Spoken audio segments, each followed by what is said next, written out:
Ako ay Pilipino, buong katapatang nanunumpa sa watawat ng Pilipinas at sa bansang kanyang sinasagisag na may dangal, katarungan at kalayaan na ipinakikilos ng sambayanang makadiyos, makakalikasan, makatao at makabansa.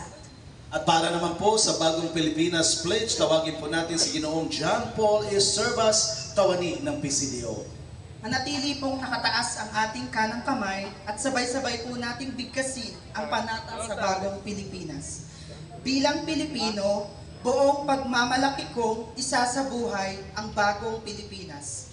Buhay sa aking dugo ang lahing dakila, magiting at may dangal.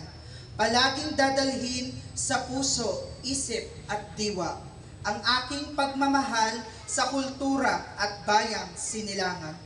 Kaisa ng bawat mamamayan, iaalay ko ang aking talino at kasanayan sa pagpapaunlad ng aking bayan. Taglayang galing na naaayon sa mga pandaigdigang pamantayan. Magiging instrumento ako sa pagsulong ng kagalingan, karunungan at kapayapaan. Makikiisa at makikilahok ako sa mga adhikain ng pamahalaan dahil ang kaunlaran hindi lamang responsibilidad ng iilan.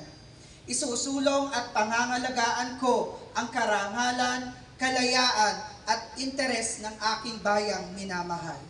Bilang Pilipino na may pagmamahal, pakialam at malasakit, hindi makasarili kundi para sa mas nakararami.